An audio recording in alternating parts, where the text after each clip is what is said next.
business zawe. Imana yimura imisozi aho utuye. Imana yimura imisozi y'ubukene. Imana yimura imisozi y'igisuzuguriro. Hari imisozi Imana igomba kwimura ugatambuka neza. Imana ishimwe. Rero impamvu ze ngo mukomerere mu mwami. Hari abantu bajegajega ugasanga ikigezo kiraje muragahita sara kamera nk'usaze, ariko ntago bikwiriye. Komerera mu mwami. Ahantu hagaze siko bizaba, ntago ariko bizaguma. Imana izahindura amateka. Imana izahindura ibihe byawe. Imana izahindura abakuvuze bazavuga ngo burya ni Imana. Abakurwanyije bazaza bakuze ku ruhande. Abavuze amagambo bazavuga Imana yo ifite gahunda yo kuvuga ijambo kuri wowe. Ntago amagambo y'abantu ahuye n'ay'Imana. Imana ifite kukuvugaho ijambo. Nugano bavuga amagambo, ariko Imana ivuguruza amagambo yabo ikavuga ijambo. Ndashaka kubabwira iki? Abantu bavuganye n'Imana, kuko buri Imana iravuga. Hari abantu bavuga ngo bahanuzi ngo ntibagihari, ngo nago bakaduca amazi ugasanga abantu badusuzuguye ngo Imana igikora ngo nikivugisha abantu. Ibyo birakureba, ariko Imana iravuga. Twituhamye ko Imana ivuga. Abankurikiye mu nyumve, abantu benshi twagiye tubahanurira, abantu benshi twagiye tubasengera. Ngewe maze iminsi mbwira nkabya ngo kutudusengera abantu tukababura, tukabagahita bagenda. Umuntu muraje amajoro araye mu cyumbi wawe muri salo cyangwa muranye mu cyuma cy'amasengesho muranye iminsi 5-4 uri gusenga utakamba ngo Mana mfasha, Mana ngira gute, agufashe gusenga. Umaze gusubizwa urarangije, amafaranga ugiye kuyabyinamo n'indaya n'abarozi. Dore ko muri iyi minsi tuvuga amagambo akavuga ngo abarozi ngo nibabaho. Dubita abantu bagira amagambo mabi, amagambo ya mbere mabi nibwo burozi bwa mbere. Iyo urwimo ijambo ribi utamwishima mbwiye ati nyamuneka komera, turi kumwe mu rugamba runaka. Umuntu yagira ikibazo ukajya kumusesereza ngo nuko yakuyeho n'ingorane. Uri umuntu udafite amagambo meza. Amagambo rero Bibiliya ni yitwa yo yita uburozi. Akenshi usanga abantu basenga ngo mu izina rya Yesu, ngo mu rusengero harimo umurozi. Oya, mu rusengero impamvu Imana ivuga kenshi mu rusengero ngo harimo uburozi, ni amagambo aba ari mu rusengero yo gusebanya, yo kuvuga runaka nitumukeneye runaka. Sinamwa mikoro ngo abwirize. Imana iguhaye mikrofone ngo yobora abantu bamwe barobanuye ngo niwe uzayukora ibi, undi ngo we ntuzabwiriza mu rusengero rwanjye. Ntago urusengero urwawe, urusengero se warwubatse. Sosiyete y'abantu bubatse urusengero ni nyinshi, bamwe baranashaje. Ubwo rusengero uyoboye cyangwa se urwo tumwe tuvugira nk'ubutumwa se twazubatse, mureke twahane mu nzu y'Imana. Bisobanuye iki? Birasobanuye ngo abantu bazawugarukira. Imana ikora igitangaza bazongera bagaruke. Kubera ko nubundi Yobu Imana itaza kumwunamura ngo bayirufaza bamwira bati ati iyo Mana yawe wasenze ni Mana nyabaki. Iyo Mana itagukora ibibembe, Imana yakumariye abana kakwicira indogobe, ibyo byose byagiye Imana ireba. Ariko reka mbabwire, ejo n'umuntu yambaye ngo atari ko Imana kwibita imbaraga, ko yarwanye na Satani mu ijuru hakaba intambara. Satani ikarinda Imana yohereza ku isi ikayohereza mu bantu. Arambaza ati ko abantu turabanyantege nkeya, tuzaneze Satani gute yarananiye Imana? Muranyumva? Ibyo bintu nagiye ikibazo muracyumva. Noneho iryo jambo ryatumye ntekereza cyane. Ndabango koko niba Satani yaravuye mu ijuru Imana ibyemeye, Imana ikamuhereza mu isaba ngo ubonye ishyano wasi kuko manukiwe n'umubi. Twega abantu duhora mu ntambara nyine. Niyo mpamvu duhora mu ntambara turwana. Satani yigeze ipfa, Satani iriho kandi n'Imana iriho. Tugomba guhora mu ntambara.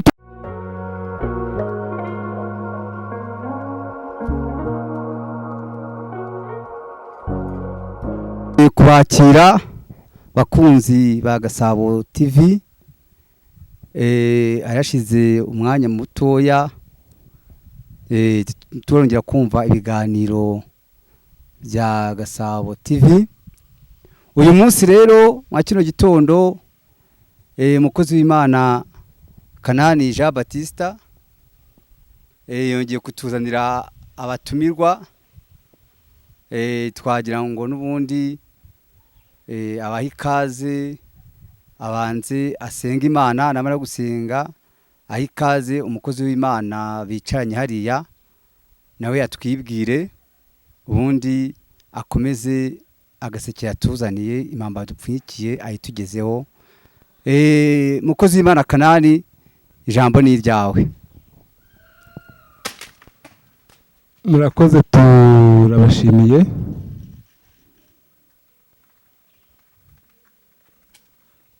Dushimiye n'Imana ko iduhaye umwanya wo kongera kubonana. Bakunzi ba Gasabo TV na Seruka TV, tumaze iminsi duhiga imihigo ko tugomba kubana namwe umunsi ku wundi. Niyo ntego dufite rero, tugomba kubahora hafi tubagezaho impuguro, ijambo ry'Imana n'inama zatuma umuntu yubaka ubuzima bw'umwuka n'ubuzima bw'umubiri. Ibyo byose turahari ku bwanyu. Harashize igihe gito, iminsi mike tutongera kubonana, ariko turahari rwose ku bwanyu. Tubahaye ikaze abo mu Rwanda, abo hanze, aba diaspora, mwese mudukurikirana tubahaye ikaze. Twabasezeranyije ko tuzajya tubazanira abatumirwa rero buri munsi. Ubu turi kumwe n'umutumirwa muri studio, reka tumuhe umwanya abasuhuza bibwire, akomeze anadupfundurira agaseke yatuzaniye kuri Gasabo TV Limited na Seruka TV. Reka tumubahe abasuhuze, n'umugabo uzi kwivugira n'umukozi w'Imana. Reka tumubahe abasuhuze kandi akomerezaho. Imana ibaha umugisha. Murakoze cyane. Nitwa Kabanda Jean Pierre, ndi umukozi w'Imana nkuko umukozi w'Imana nawe amaze kwibabwira. Ndi hano ku bwanyu. Rero turishimye cyane kubera ko tugiye kuganira ijambo ry'Imana kandi tukanaganira n'ibiganiro byiza. Ngira ngo mbere na mbere tugasenga Imana, tugashimira Imana. Reka n'ubundi umukozi w'Imana turagize Imana. Reka dusenga Imana. Imana mu izina rya Yesu Kristo, Imana ifite imbaraga, Imana ifite ubutware, Imana ifite ubushobozi, Imana yaturinze uhereye kera kose ikatugeraho umugambi mwiza ikaduhamagara. Imana yaturindirije iki gihe kugira ngo tukikoreremo, itwihesherezeho icyubahiro. Kandi Imana dukomeje kudutiza uyu mwuka, ikaba yaduhaye n'uyu mwanya wo kugera hano. Nubwo tuba twabihize, ariko inzitizi ziba ari nyinshi, Imana yitamuruye ikaducira inzira ikatugeza hano kugira ngo tuyivugire, tuyiheshe icyubahiro. Turagushimiye bana natwe, kandi abantu bose bari kudukurikirana bagirire neza, ubahe amatwi y'umwuka kugira ngo babashe kumva icyo umwuka abwira amatorero. Kandi Nyiringabo, abarwayi bakize mu izina rya Yesu, abafite ibyifuzo bitandukanye basubizwe nawe. Tugisenga, buri wese ufite icyifuzo turamuzamuye kugira ngo umugirire neza. Ijambo rigiye kuvugirwa hano ribe umutuvura imitima ibabaye, imitima ikomeretse, kandi ribe umuti dukuramo impamvu yo kumaramaza tujya mu ijuru. Urakoze kubikoze mu izina rya Yesu, amen. Murakoze cyane. Uyu munsi nagira ngo tuganire ku ijambo ry'Imana, kandi ndishimye cyane ku bwanyu kuko hari ibintu maze iminsi ndi gutekereza mu mutima wanjye, ngira ngo bisohokemo tubivuganeho. Kandi namwe ubwanyu muzi yuko iyi minsi ni iminsi yo kuvuga ubutumwa, nubwo byaba bigoye ariko ni iminsi y'ubutumwa bwiza. Rero bakunzi ba Gasabo TV, ndumva nshaka ko tuganira ijambo ariko tukanaganira birambuye. Dusome ku murongo waho wa 10. Aravuze ngo ibisigaye mukomerere mu mwami no mu mbaraga z'ubushobozi bwe bwinshi. Mwambare intwaro zose z'Imana kugira ngo mubashe gukomera ku munsi mubi. Kugira ngo mubashe guhagarara mudatsinzwe n'uburiganya bwa Satani, kuko dudakirana n'abafite amaraso n'umubiri, ahubwo dukirana n'abafite ubushobozi n'abategeka b'isi y'umwijima n'imyuka mibi y'ahantu ho mu ijuru. 13. Nuko rero mutware intwaro zose z'Imana kugira ngo mubashe gukomera ku munsi mubi, kandi murangije byose mubashe guhagarara mudatsinzwe. Muhagarare mushikamye, mukenyeye ukuri, mwambaye kugira ngo mwambaye gukiranuka nk'icyuma gikingira igituza. Amen. Murakoze cyane. Nuko nabibabwiye, ndagira ngo tuganire kuri iri jambo rivuga ngo gushikama mu mwami, gukomerera mu mwami. Maze iminsi ntekereza, hari abantu baba bakomeye, ugasanga umuntu arakomereye mu mushinga runaka hakora, ugasanga hari abantu bakomeye, ugasanga arakomereye mu iduka rye, mu bucuruzi bwe arakomeye, ugasanga mu itorero runaka umuntu arakomeye, ugasanga muri sosiyete runaka umuntu arakomeye. Ariko iri jambo ndagira ngo muritandukanye no gukomera kose abantu batekereza. Riravuze ngo mukomerere mu mwami no mu mbaraga z'ubushobozi bwe bwinshi. Ndatekereza ko gukomera, hari abantu bakomeye nabibabwiye, gukomera biterwa n'umuntu. Hari abantu bafite imbaraga z'amafaranga barakomeye, hari abantu bafite imbaraga z'icyubahiro barakomeye, hari abantu bakomeye mu mpande zitandukanye mu buryo butandukanye. Ariko iri jambo rivuze ngo dukomerere mu mwami. Gukomera mu mwami ni ukuvuga iki? Ni uko warinjiye ukinjira nyine mu mwami Yesu. Mu mwami niho bashatse gutura, ariko mu mwami Yesu ubundi. Ni ukuvuga ngo abantu bakomereye muri Yesu ni abantu batagira ubwoba bw'ibihe runaka, batagira ubwoba wenda ngo hateye ngo izuba ngo inzara zica abantu, ngo umuntu atangira ukomeye abakomeye. So hari ukuntu umuntu akomera imbere mu mutima, hari no gukomera inyuma ku mubiri. Rero ndagira ngo twebwe tuvuge gukomera kw'imbaraga z'umutima. Kuko umutima ujya ukomera. Iyo umutima ukomeye, ntago abantu bari mu byumve nabi, ariko muze kunyumva neza, bavuga ngo wenda ngo agira umutima ukomeye ngo arinangira. Oya, hari umutima ubanza ukakira ibintu bikomeye, wamara kubyakira nawe ukabasha kubiresista, kubihagararamo neza. Tuba ibigeragezo. Impamvu Yobu yahagaze mu kigeragezo abana bamushizeho n'ibintu byose bimushizeho, bakaza kumubwira ngo hakana Imana wipfire. Kugeza ubwo umugore waza, wa mugabo we wahakanye Imana ugapfa. Aramubwira ngo njyewe gukenuka kwanjye ndagukomeje, ntabwo nzikuraho kuba inyangamugayo. Abantu banyumve neza. Yobu yabivugiye iki? Yari afite umutima wakiriye imbaraga zihindura ibintu byamubayeho. Hari umutima ushobora guhura n'ikibazo gitoya umuntu agahita asara, cyangwa agahita ajya kwiyahura ngo gukemura ikibazo ngo ni ukwiyahura. Aracyoroshye, uracyari muto mu mutima. Gukomera mu mutima ni ukuba ufite imbaraga zibasha kuyungurura ibintu byose, zigasubizayo ibitero ya Satani, zigasubizayo amagambo bakuvuga, zigasubizayo ibyo wahuye nabyo bikukomeretse, zigasubizayo ubukene. Hari ibintu ushobora guhagararamo ukavuga ngo ibi bintu nubwo bimeze gutya abantu bakabona biri bukwice, ariko Imana yareba igasanga ntacyo uraba. Kandi nawe wareba ukumva wariyakiriye, ukumva ibyo bintu ugomba kuzabirenga, ugafata n'ibindi bihe byiza ukongera ukabaho neza. Abari kutwumva ndashaka kubabwira iki? Gukomera ntabwo ari ukuba ufite amafaranga ngo ndacuruza ngo Matewusi ngo ndakomeye, ngo urumva ngo ngeye ngo nyoboye ngo ahantu runaka ngo ndakomeye, ngo mfite icyubahiro runaka. Ngo ntabwo ukomeye. Nta mugabo n'umwe ushobora gukomera adakomeye mu mutima, ntibishoboka. Nta mubyeyi n'umwe ushobora gukomera adakomeye mu mutima. Mw'iyi minsi yakomoka umuntu agahita akubwira ngo ngeye ngo urugo ngo ndarurambiwe, ngo ibintu ngo byahangaha ngo ndabirambiwe, umugabo akabataye urugo cyangwa umugore agaturwa akagenda. Biterwa n'iki? Hari igihe ibintu bikubaho ari byinshi, ariko imbaraga ufite zidashobora kuba zamanajinga bya bintu. Rero iyi ni iminsi bakozi b'Imana, abantu bankurikiye, bavandimwe b'Abanyarwanda, bari mu mahanga mu nyumve, ni iminsi yo kugwiza imbaraga, ni iminsi yo kurezisita ibintu twahuye nabyo byose bitubabaza. Ejo bundi naganiriye n'umuntu arambwira ngo none ze kuba dufungiye insengero, ngo hanyuma ngo n'abapasiteri bakabirukana ngo bamwe badafite ngo ibyangombwa byuzuye. Ndababwira nti bagomba gukomera. Ni igihe cyo gukomera nyine. Ntabwo ndibaza yuko icyo ngicyo nari bihuriye n'ubutumwa bwiza tuba tubabwira, kuko byanga bikunda ubutumwa bwiza buzatambuka kandi n'ababuvuga bazakomeza babuvuge. Kuba rero ngo pastor runaka ngo bamuhagaritse si gitangaza, kuko nawe yahagaritse abandi agifite ubushobozi, nawe araho bagiye bahagarika.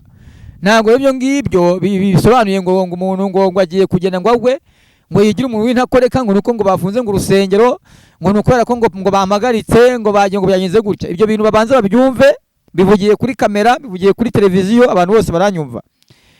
Umuntu udakomeye wese azaguma aba yoroshye n'ubundi, ariko umuntu ukomeye n'ubundi azaguma akomeye. Rero ibi yavuze ngo ibisigaye ubwo nuko ngo hari byabanje gutambuka, ariko noneho ibisigaye nuko ngo hari ibindi tukitegereje cyangwa ibindi tuhagazemo. Mukomerere mu mwami no mu mbaraga, mwinjire mu mbaraga z'Imana, mwinjire mu bushobozi bw'Imana, mwinjire mu butware bw'Imana, mwinjire mu cyubahiro cy'Imana, ngo kugira ngo mubashe gukomera ku munsi mubi. Mana ishimwe. Hari abantu batazi ko umunsi mubi ujya ugerera ku muntu. Hari igihe umuntu abyuka ari muzima agafata urugendo akagera mu nzira agabana ibibazo birenze ibyo yatekerezaga yaragiyemo. Hari igihe umuntu amugara kandi atabiteganyije. Hari igihe umuntu gukomera rero muri ibyo bihe ni ukuvuga ngo ni ukwakira ibyo byose ubonye, ukemera ko ibyo ngibyo nibiza uzabihagaramo neza kandi ukabisohokamo neza. Pawulo yandikiye Abefeso yarabwiye ngo ibisigaye hari impamvu, hari ibyari byabanje. Yarabwiye ngo mukomerere mu mwami no mu mbaraga z'ubushobozi bwe bwinshi. Aravuga ngo mwambare intwaro zose z'Imana. Mwambare. Kuvuga ngo kwambara bisobanuye iki? Ntabwo ushobora kuba uri umuntu utwaye intwaro utarakoze amafunzo y'intwaro. Abantu banyumvishe muze gusa nk'abanyumvaho gatoya, mwongere muhumve neza aho hantu. Ntabwo nshaka kuvuga ibintu mvuga cyane, ariko ndashaka kugira ngo mvuge ibintu byumvikana. Gukomera, kwambara intwaro zose z'Imana. Yavuze ngo bambare ingofero, twambare ingofero. Ingofero isobanuye iki? Agakiza. Avuga ngo kandi mukwete inkweto, aribwo butumwa bwiza. Avuga ngo kandi mukenyere ukuri, ariwo mukandara w'Imana. Avuga ngo ibyo byose rero mugerekeho ingabo, kwikingira. Kuvuga ngo nukuvuga ngo mu bintu yavuze izi ntwaro yavuze tugomba kwambara, ntabwo ushobora kuba uri umuntu woroshye ngo ugire ukuri. Ukuri kurakenewe mu bintu byose. Mw'iyi minsi ushaka kubwiza umuntu ukuri ngo kana ngo niteranya nawe, ngo wenda ngo batamvuga nabi, ngo niteranye n'umuntu. Oya, mujye muvugisha mubwiza abantu ukuri, mubabwiza ijambo ry'ukuri. Riba ari yego ni yego, niba ari oya ni oya. Kuko mw'iyi minsi abantu bari kubeshya cyane. Abantu bari guhindura ibintu ibyera kandi bitera. Abantu bari gufata abantu b'Imana bakabasuzugura, ngo urumva ngo Imana ngo ntigikora. Abantu bamaze kuduca amazi abakozi b'Imana. Ndatangariza abantu banyumva ko ibyo abantu bigira byose Imana izaguma yitwa Imana, kandi n'abantu bazaguma ku Mana bazaguma bayigumeho, n'abazayikorera bumva bashaka kwikora bazaguma bayikorere. Ntabwo ibingi bari ucanenge tubonye abantu bamwe baritwaza ibintu bakavuga ngo Imana ngo yarananiwe.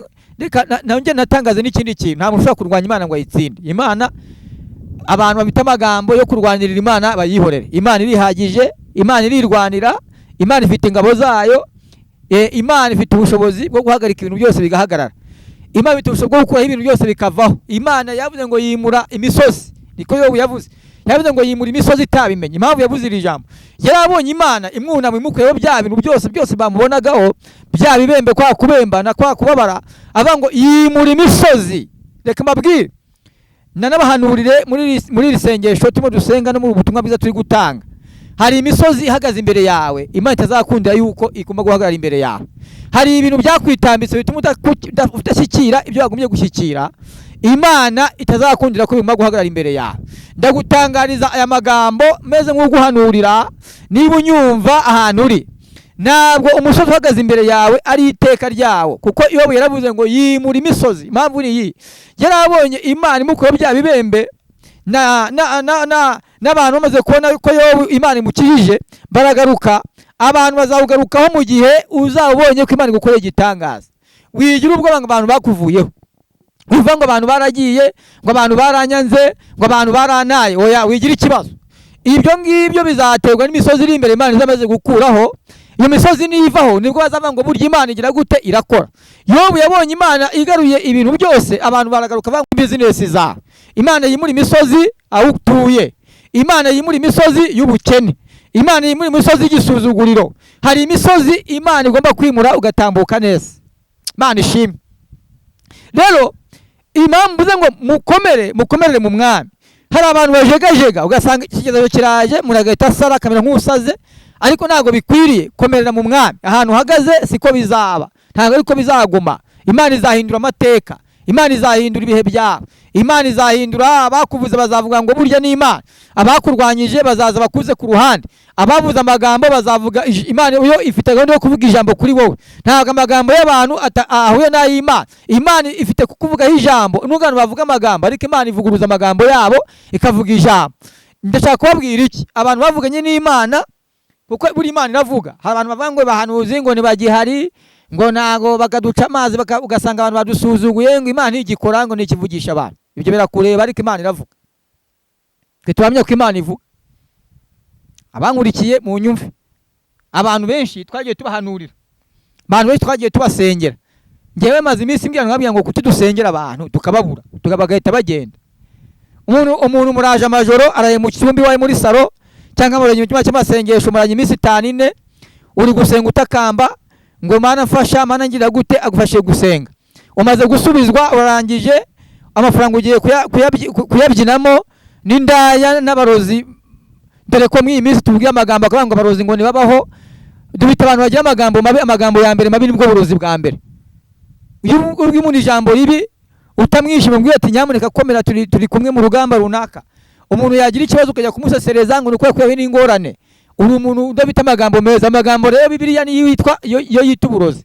Akenshi usanga abantu basenga ngo mu izina rya Yesu, ngo mu rusengero harimo umurozi. Oya, mu rusengero impamvu Imana ivuga kenshi mu rusengero ngo harimo uburozi, ni amagambo aba ari mu rusengero yo gusebanya, yo kuvuga runaka nitumukeneye runaka. Sinamwa mikoro ngo abwirize, Imana iguhaye mikrofone ngo yobora abantu bamwe barobanuye ngo niwe uzayukora ibi, undi ngo we ntuzabwiriza mu rusengero rwanjye. Ntabwo urusengero ari urwawe, urusengero se warwubatse.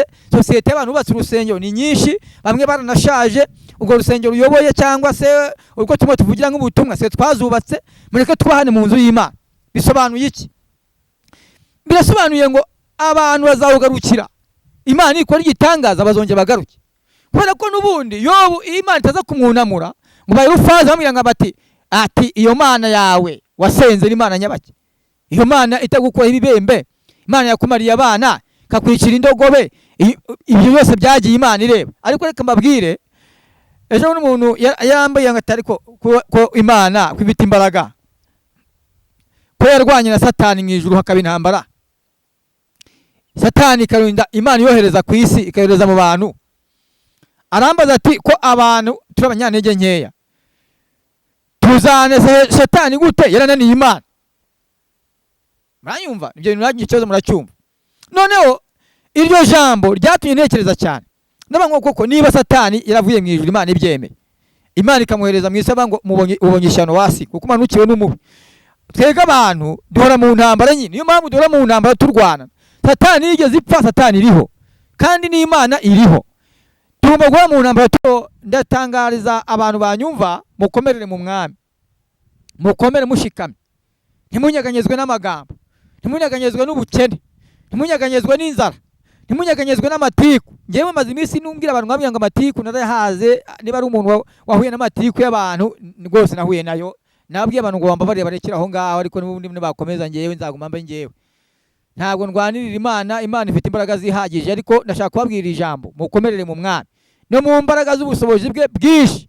Mwambare intwaro zose z'Imana, mukenyere, murwane, mushikame, mukotane, muharanire kujya mu bwami bw'Imana. Nta kitwe duharanira, abaye ari amafaranga twajya kuyashaka tugacuruza, turahanira kujya mu ijuru.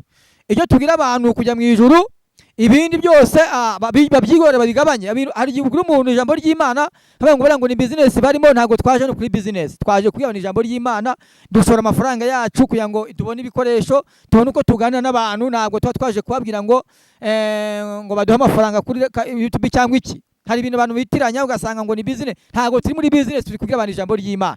Wowe ubitekereza gutyo uzashinga business zawe nawe tureke ko wabishobora, ariko turi kubwira abantu ijambo ry'Imana ryiza rikura abantu mu bubata bwa Satani rikabageza mu bwami bw'Imana. Rero Pawulo yabwiye Abefeso avuga ngo rero ibisigaye mukomerere mu mwami no mu mbaraga z'ubushobozi bwe bwinshi, mwambare intwaro zose z'Imana kugira ngo mubashe gukomera ku munsi mubi, kandi mubashe guhagarara mudatsinzwe n'uburiganya bwa Satani. Ijambo rya mbere, kuko tudakirana n'abafite inyama n'amaraso, nibo dukirana nabo. Avuga ngo ntabwo dukirana n'ibintu byoroheje, abaturwanya ni imyuka mibi y'ahantu ho mu ijuru, ni imbaraga zikomeye turwana nazo. Niyo mpamvu tugomba kwambara tugashikama, tugakenyera, tukambara ukuri, tukarwana amanywa na nijoro, tugasenga, tugakiranuka. Rero barokore bene data abanyarwanda bankurikiye, bari mu gihugu cy'u Rwanda, abari hanze, bari mu mahanga, abari mu Rwanda, abakurikiye TV, nabazaniye ijambo bivuga ngo mukomerere mu mwami, mwihangane. Iyi ni iminsi yo kwihangana. Abakomeretse tubomore, twe kwiyamana amagambo mabi, twe gukomeretsa bene data, tubabwira amagambo y'urutse imitima, kuko ijambo ryose umuntu akubwiye ryiza araho ryagukora naho ryagushyira. Rero ndabihanganisha mbabwira mwirira ijambo, mbabwira ngo ibisigaye mukomerere mu mwami no mu mbaraga z'ubushobozi bwe, mwambare intwaro zose z'Imana.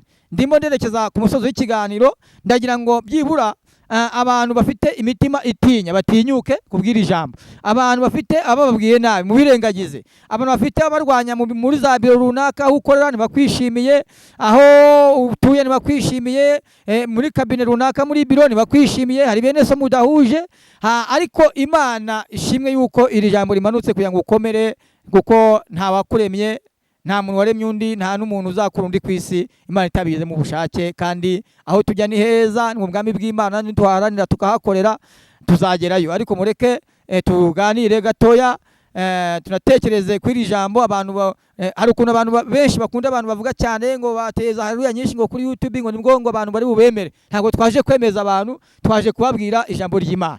Rero abadukurikiye mukomerere mu mwami, abakomeretse imitima, abagize ibibazo, abarwayi muhumure, Imana ikiza indwara, abari mu bitaro hirya no hino, abari CHK, abari Kanombe, abari mu gihugu cyose, abarwariye hirya no hino mu bitaro nashoboye kurondora, mwihangane, turabazirikana, turabasengera, mukomeraho muri mu kiranuke, mwambare intwaro z'Imana, mwihangane, mwikwitwara nk'abantu imyikomo ngo ntacyo babamariye. Noko hari abantu mujya mu bigeragezo ugasanga bango runaka ngo nta kintu yamariye, mwihorere, kuko nawe wasanga ntacyo yimariye. Ubundi umuntu utagize icyo yimariye yakumarira iki?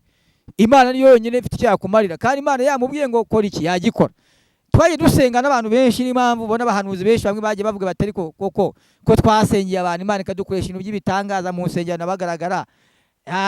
Abantu bagiye bagenda gute? Ibyo ntabwo ari igitangaza, kuko na Yesu yakizaga abantu mu kanya aho yakije nibo bagiye bamukoraho, ibyo byose barabizi. Rero dusenge mw'iri jambo, umwanya tumaze turi kumwe namwe, turabazirikana, turabafite ibintu byinshi tuzababwira, ndetse tubatekerezaho cyane gukomeza kubabwira ijambo ry'Imana. Ndagira ngo dusenge muri iri jambo rivuga ngo mukomere kandi muhumure, Imana ni inyembaraga, iracyafite imbaraga zo gukora ibintu n'ibitangaza.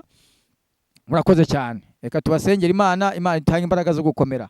Mana, mu izina rya Yesu Kristo Nazareti rifite imbaraga n'ubutware n'ubushobozi, izina ry'imbaraga, izina rikomeye, izina tubonamo agakiza, turasenze muri iri jambo rivuga ngo ibisige dukomerere mu mwami no mu mbaraga z'ubushobozi bwinshi, avuga ngo twambare intwaro zose z'Imana.